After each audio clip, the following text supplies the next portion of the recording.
Hello, everybody. Happy Tuesday to you. We have a really special guest for you today, and I am going to add her in. Hello, Valerie. Hello, Alice. How are you? I'm so excited to be here. Is that good? Okay I for you? am so happy. Yeah, that's fantastic. So, everybody, this is Valeire Hylen. I hope I said that Yes. correctly. Yep. And we got the spell right. Okay, Yes. Correct. fantastic. So I'm just going to let you introduce yourself, Valerie, to all of our lovely ladies in here. And I have been just anticipating having you on, and it's just sort of ironic what is happening It sure now is. There in are the world because we no set this accidents, right? Very timely, huh? up. So timely. So I'm just going to let you take it away and introduce yourself and tell all these lovely ladies who you are and, what your background is. And that would be fantastic. Okay, excellent. Thank you so much. I'm excited to be here. So I'm Valerie Hylen, and I Yeah. have been for the last 18 years. I've been a top level business growth coach, and within the last couple of years, I started to transition to do more mindset coaching for a lot of it for women, because it's really the thing that changed my life so many years ago, and it just is something that people don't study in school. Most people don't study it anywhere, and I can honestly tell you that it was the transforming part of my life. So today, we are all facing uncertainty. We've got a lot of fear. We have a lot of stress going on, and the global crisis has really shifted what we were worried and thinking about and focused on a month ago to something totally outside the realm of anything that we ever expected.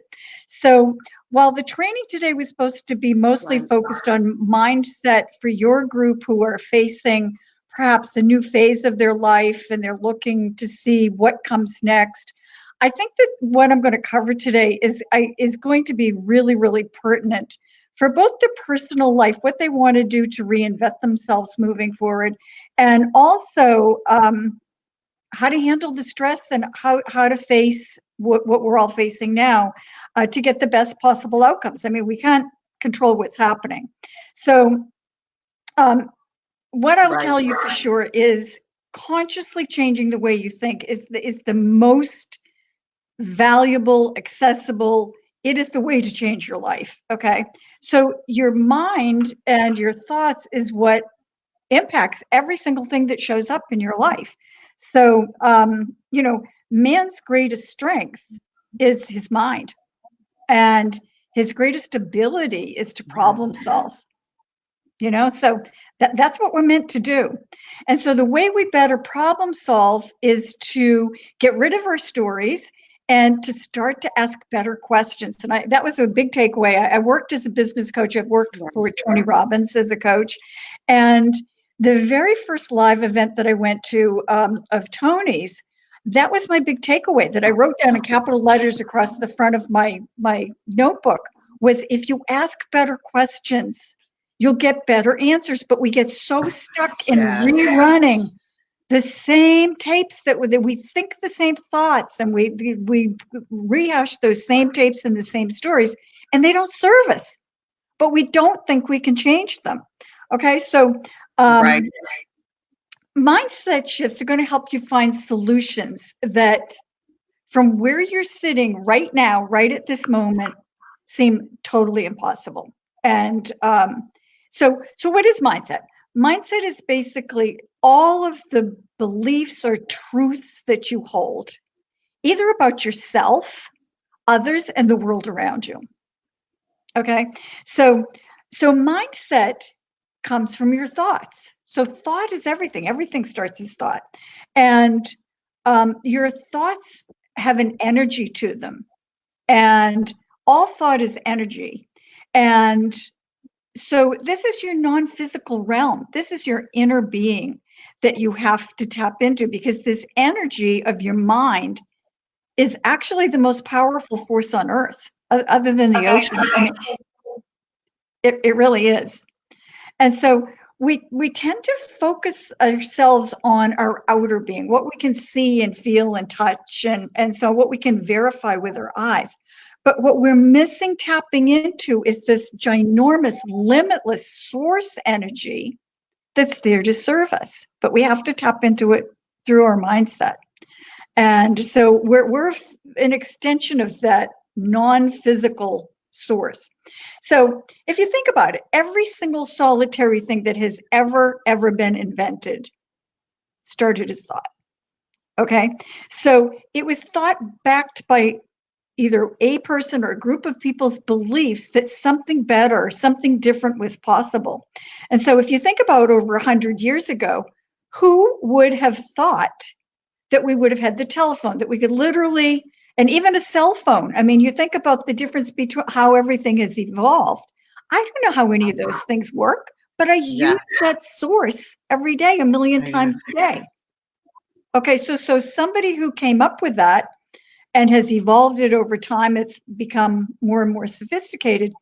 How has that changed our world and our sense of, oh, well, I can talk to somebody in, Florida today. I'm talking to reaching all of you.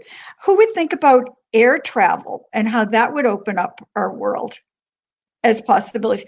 Who would have thought that it was possible to send men to the moon? I mean, who thinks that stuff, right? Not only did they send them there, but they were able to keep them safe and bring them home, which is even more amazing. So the reason I'm giving you those examples is those are extreme examples of something we're all using all the time that we take for granted, but they all were seemingly impossible feats. Okay, so somebody started with the thought that, hey, how can we make this possible? And so as people, I think they say that most people only use, I think it's 10%. It's a very small percentage of your capabilities. So if we're wasting 90%, the way we access all of that is through our thoughts and our mindset. Okay, so when the people went to the moon, or when they said, let's put man on the moon, they didn't know how to do it. So it's interesting, as women, we're problem solvers in our families. Like, oh, I can get, you can come up with, they always say necessity is the mother of invention. So women are resourceful and problem solvers in their families, but they shrink so many times when it comes to themselves. Right.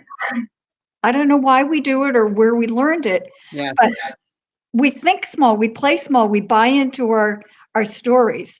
So most people are pretty unaware of how to tap into this this mindset. So many of these women are facing, a new chapter.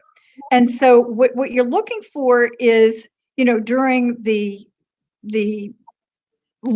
search for something different, better, and satisfying and a happier life, is that, you kind of reiterate, oh, life isn't as fun anymore, or the kids are gone, or nobody needs me. And we start getting in these stories that life is kind of over. And when you flip your mind, this is the perfect time. Hey, I gave at the office kind of thing. I gave my all to all the family and the kids. I did what I could there. Now it's my time. I have, how many years left do most people have at this stage to be able to tap into, reinvent yourself? Exactly. And I can actually remember the day that I sat down and said to myself, I can literally picture this as my life is over as I know it, and the best of life is probably over, or I get to see this as a clean slate. And that clean slate was up to me to fill.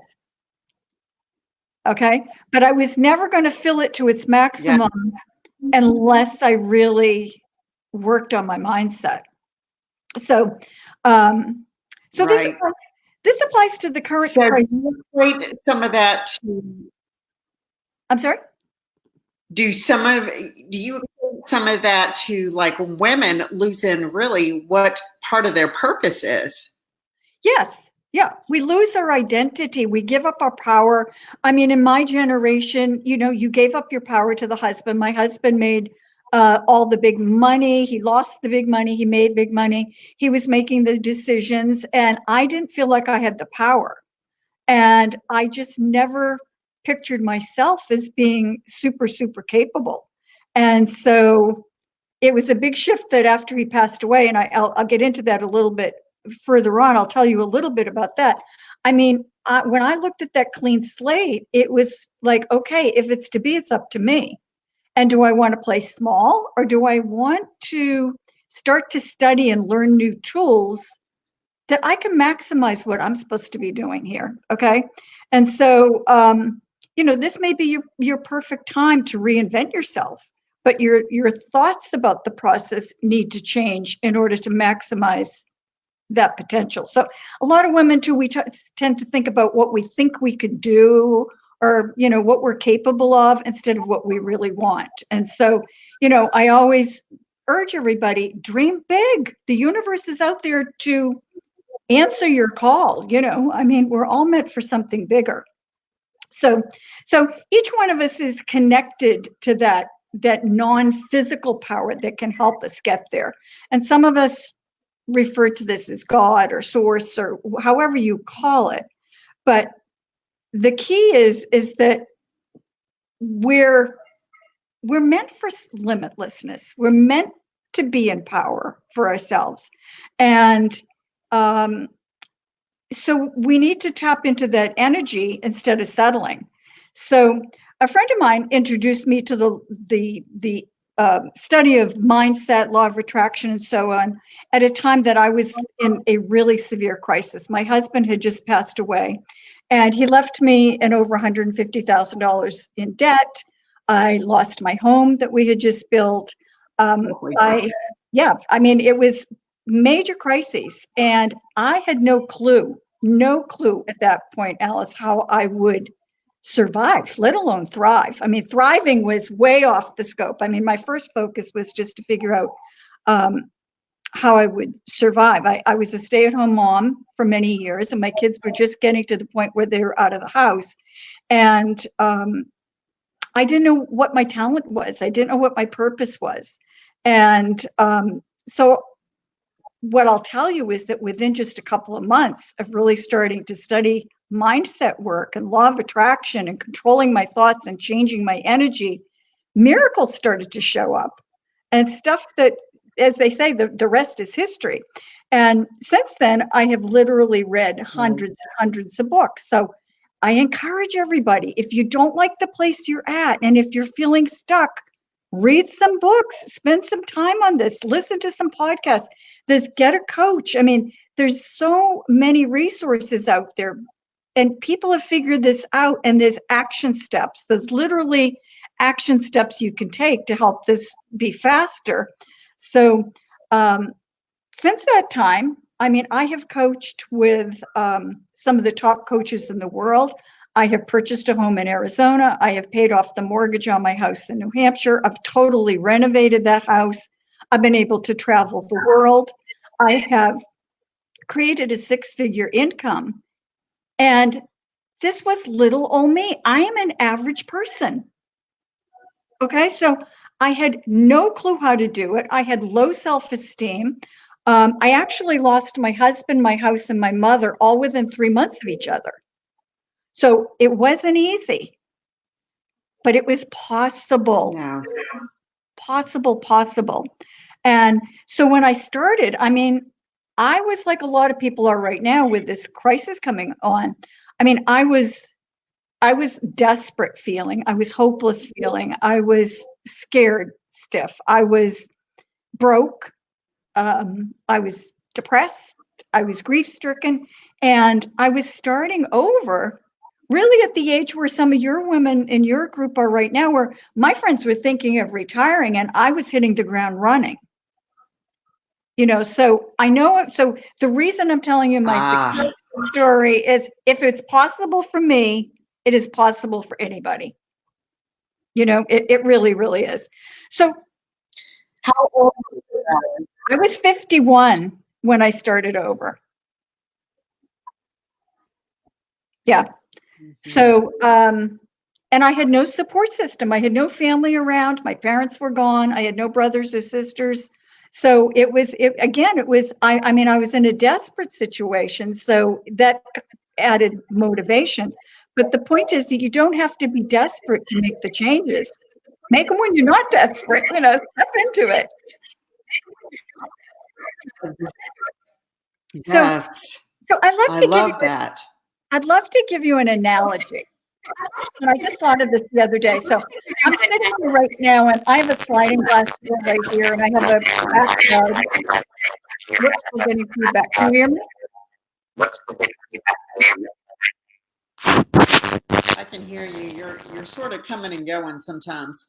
Oh, I wonder if that's internet or whatever. I don't usually have a problem. Oh, I wonder if that's internet. Are you getting an echo? You're good now. Okay. All right. So here's the analogy. So from where I'm sitting right now, I'm looking outside my sliding door. And I want you to imagine that you were sitting someplace and you're looking in your backyard, and your backyard has all been tilled over and is all garden. And right now, from where you're sitting, everything in your garden is just weeds. That's all you can see. So you're desperate for food, you want food, but you look out in your garden and all that's out there right at this moment is weeds. There are no little shoots coming up, there's no starter things or whatever. And now imagine that your garden on the three sides and the back of your house is surrounded by a 12-foot brick wall, a solid brick wall. Okay? So what I'm thinking is that on the other side of that brick wall is all of the abundance that we can tap into, all of the resources, all of the possibility.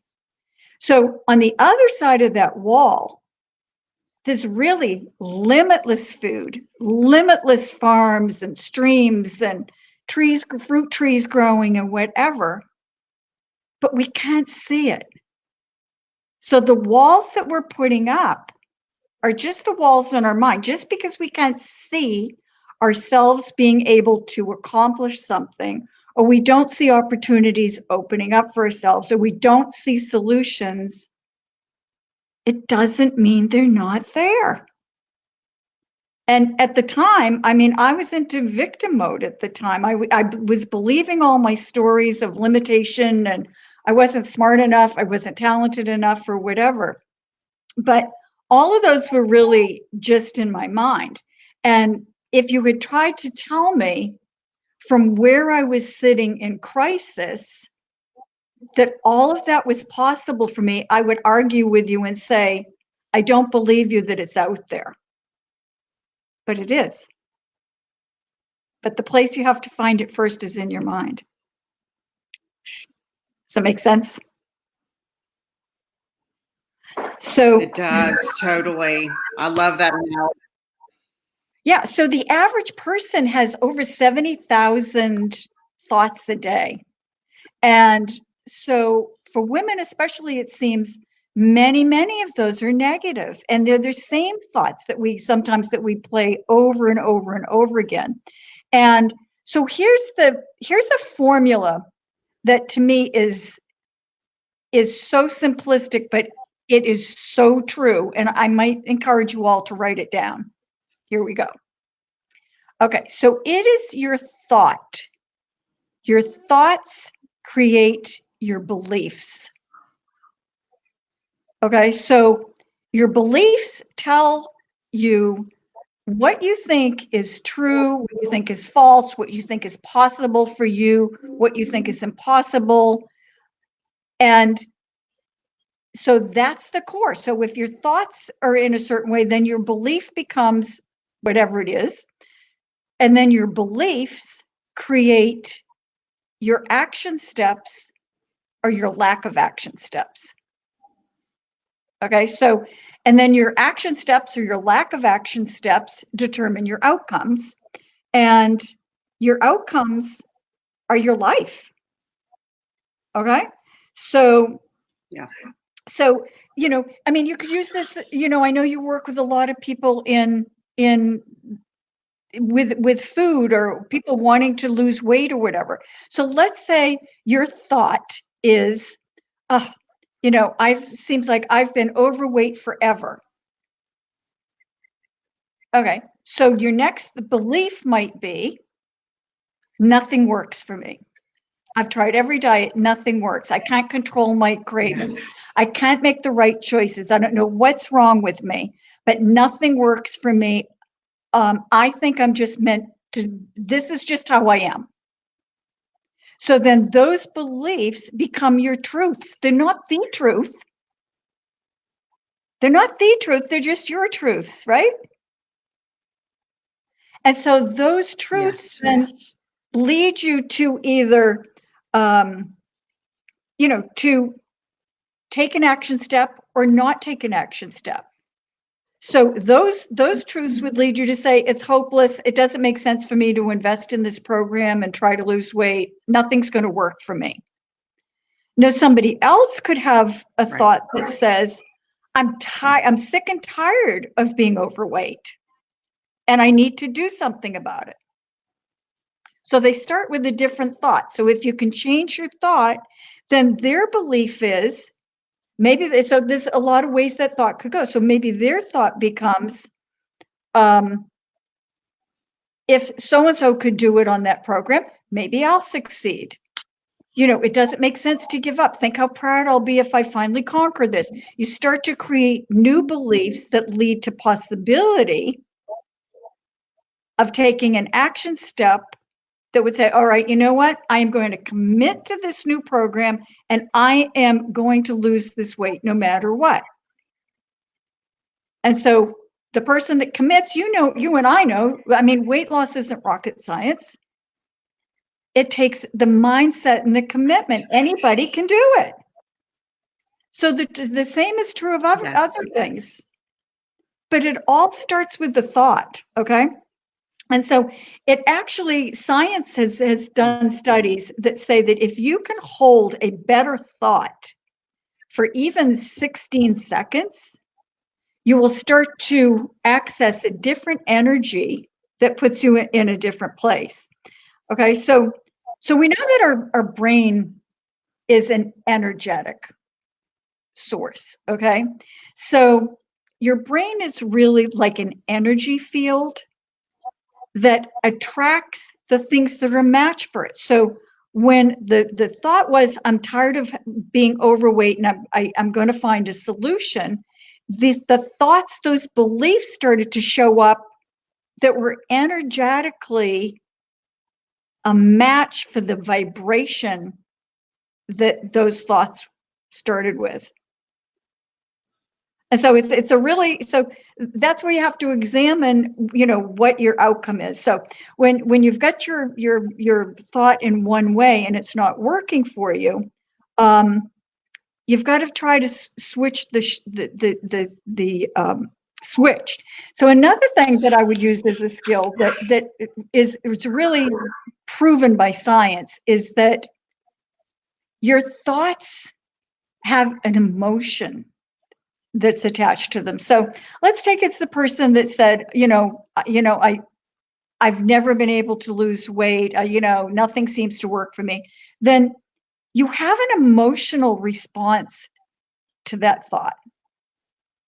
And that thought probably doesn't have a great feeling to it. It feels like failure or what's wrong with me or frustration or disappointment or whatever.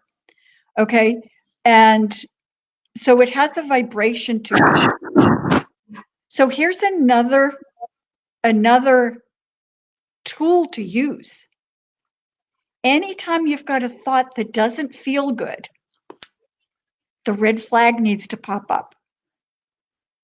That's when you have to change your thought. Okay, so if your emotion to a thought feels good, your mindset is in the right place and you're starting to work on solutions versus staying stuck in your problem. So, I mean, so we're not our problems. We're the thinker of our problems. The problems are all outside of ourselves. And the way to solve them is by changing our thoughts about them. And that's true of any current circumstance. I mean, other than national disasters and things that are so outside of our control. But for the most part, we give up our control and our power over a lot of things that we have total control over if we change our thinking. So your circumstances are part of your journey, but they don't define where you end up. They're not your end result. Okay. So this is, I was thinking about this, and I don't know how many of you have read the book by Viktor Frankl, As a Man Thinketh, I think was the title of his book. But he was the famous psychologist and author who was a prisoner of war during the Holocaust. And he learned firsthand, I mean, what he came out of there was that every single thing, and this is kind of pertinent right now with this crisis, everything can be taken away from man except one thing: his mind, the power of his mind. And so when you work on your mindset, you're able to consciously choose your response to any situation. And that's the key word that I would give people as a takeaway: consciously. So that's where, when those red flags come up with that thought didn't feel good or that sounded negative, that's not going to get you to where you want to go. It's the conscious mastery of what you're thinking. So you'll have to do things differently and be willing to get out of your comfort zone and so on. But all of us can do it. And there's a process that people can use to get there that's going to change their lives. And I think this global crisis is proof. If you had told people 6 months ago that in a couple of months you are going to have to give up every single activity, your kids are going to be home, or you're not going to be able to go to work, you're not going to be able to drive to the supermarket, you're not going to be able to go to the gym or fly on a plane or do whatever, and you're going to have to stay in your house for 4 weeks, 6 weeks, 2 months, we don't know how long, we would have told you that it was impossible. We couldn't do it, right? Because we couldn't imagine it from where we were. That's what I'm trying to tell you. You couldn't imagine what we're facing right now. It's unfathomable. But guess what? As soon as it became important enough to us, what did we do? We changed our thinking about it, right? And we're finding solutions. We're finding workarounds. We're doing things online, and we're ordering our groceries, and we're exercising in our living room, and we're focused now only on solutions, right? And guess what? The solutions are popping up. So just because you haven't been able to do it yet doesn't mean anything. And the other thing is that another proof is that two people, I mean, we all know these, Alice, that two people, you can hear two people who have faced the exact same circumstances.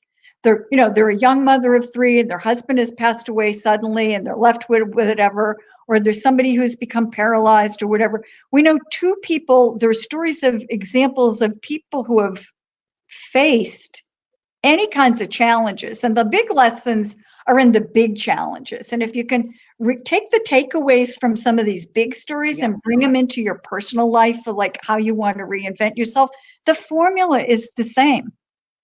But you know that there are people that face the exact same crises. One used it as inspiration, and one used it to have a life of desperation. And the only difference was how they thought through what they could do. So it's all possible. And so, you know, there's so much you can do. There's books you can read, as I said. And the first thing is just to decide that you're going to really start to tap into the possibility of a different form of thinking. And, you know, fear and worry are negative emotions. They rob you of today. They serve no purpose. They've never solved or prevented anything, ever, ever, ever. And they rob you of your what you can control. So right now, today, in all of the situations that we have, the only thing you can control is your thoughts, but your thoughts will lead to the outcomes. So I hope that, you know, that this has given you some food for thought for you ladies. And, you know, there's so much more that, you know, that are very specific action steps that you can take. And most people will tell you when times are tough, when they're really in fear, that they can't control their thoughts. But you can, by shifting and incrementally trying to move that emotion away from fear. So I hope that everybody has a couple of takeaways. So I hope you'll list a couple of things that you want to have show up in your life. Write down what are some of the thoughts that you're having around those possibilities right now. Like, I'd love to do this, but. So anytime you put that word but in there, what are you doing? You're taking yourself back to why you can't do it. Yes. Okay, so, you know, use some of the tools that are out there. And this is something that I help people with all day long. If any of your members feel like they're really, really serious about this and want to learn more about, you know, how to get there faster, I'm here for, you know, people can reach out to me, and I'd love to be able to help change some of your lives. So any questions? I love that, Valerie. There is a little bit of a delay. Oh, okay. I'm going to come over here because there's a little bit of delay. So I'm not sure, you know, where it's coming from, but that was amazing. And that book, As a Man Thinketh, I have that one. And also The War of Art is an amazing book as well. Yeah. So there's so many good books out there. And I mean, you've got to spend some time on this if you want something different. It's just like if you wanted to learn to play tennis, you wouldn't just sit home and say, gee, I wish I could play tennis. You'd have to put some time and effort into figuring out how the game is played. The mindset game has some rules to it, and there's tools that help you. And all of these books or podcasts or whatever can help. Yeah. So I hope that, you know, every time you want to walk. I'm sorry? Like every time, like I go on a walk, it's a podcast. Every time I hop in the car, it's a podcast. It's like podcasts are amazing if you're listening to the right ones, right? Yeah. It's like, use your time wisely. Don't settle for where your life is right now. This is the perfect time to figure out, you know, if I could have anything or be anything or do anything, what would it be?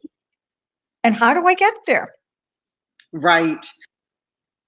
Right. You know? So as we leave them, Valerie, because I love what you touch on with the age and not defying ourselves with the age. And if there is somebody that's listening and they're like, I don't know what my purpose is anymore, can you give them like one thing to lead them on how to write down maybe something? You know, I find that when I journal and I write things down, some of the gifts I'm good at and some of the things that I just love to do, sometimes that leads me to maybe what part of my purpose is as well. But can you give them anything that would help them discover what that is? Because there is so much left of life. Yes. So I have a couple of comments. One, when people are saying I'm too old or their age is a factor, that is absolutely false. It is made up. It has nothing to do, unless you're going to want to become a world-class athlete, like a gymnast, and you're 50, maybe you could become a world-class senior gymnast, but there are limitations. But otherwise, change it. Say, you know what? My age is right now a benefit. I've got free time. I've got experience. I've gained confidence. I am resourceful. I have wisdom. Turn it into a benefit. So change your story, flip it around. It absolutely is false. There are people online all the time. I see people who have become weight trainers, weightlifters, bodybuilders at age 70, and people who become models at age 70. I actually became a model on QVC at age 52. And I'm short and No. whatever. I was old. I had never modeled before, but it was a source of income at the time. So age does not factor into it. In terms of giving you a tip on how to find, gosh, I love that. it's kind of funny, but in terms of terms of finding your purpose, ask. Sources out there. So I don't know if people have read the book Ask and Is Given. When I didn't know what my purpose was, I had been telling myself for 15 years or more, gee, I don't know why, but I can't seem to figure out what it is I'm supposed to be doing with my life. And I kept saying it over and over and over again.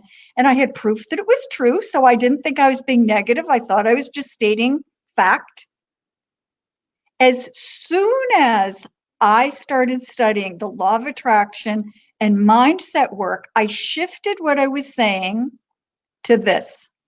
I said, I know everybody has a purpose, and I am not the most brilliant person. I certainly know I'm not going to be a rocket scientist, but everyone's a purpose. There's something that I'm meant to be doing. And I'm affirming that somehow it is being revealed to me from sources known and unknown, the expected and the unexpected. So it's whether I read an article or I meet a person or whatever happens, I'm just affirming that I'm discovering what my purpose is. I'm telling you, not 3 weeks later, 3 weeks after years of saying I didn't know what the heck I was doing. 3 weeks later, I happened to meet this woman who is a coach. Things started to unfold.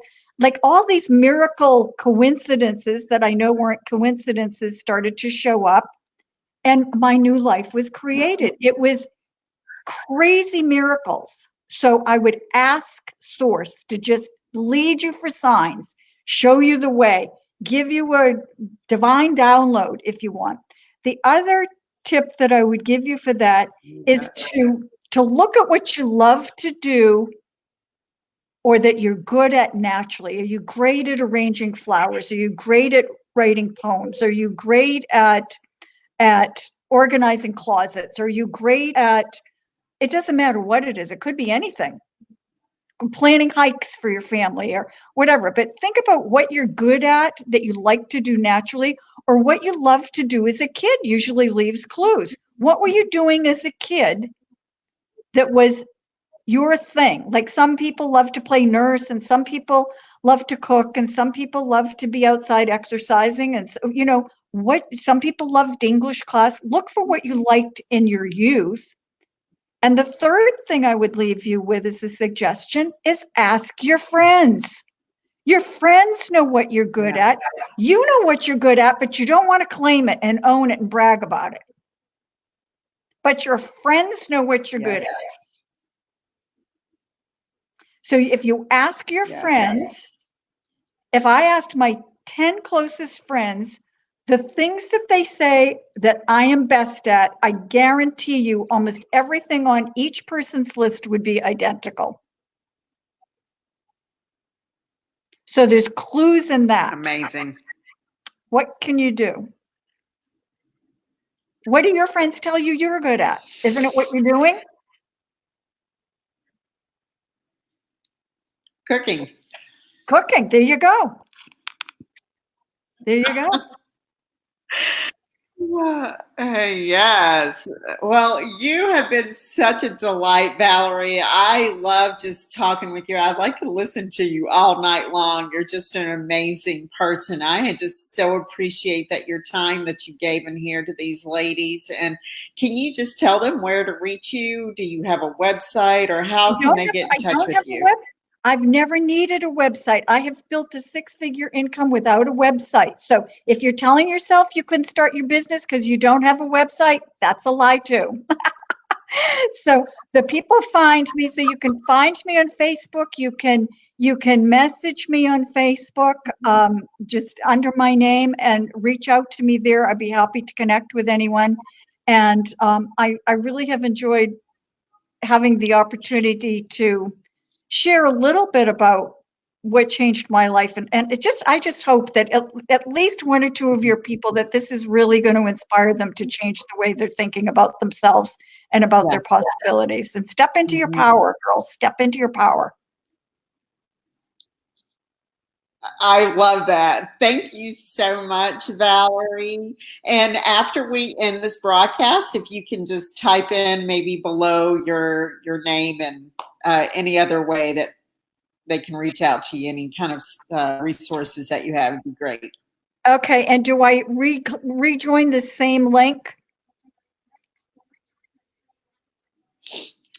Um, no. Okay. Did you send me another?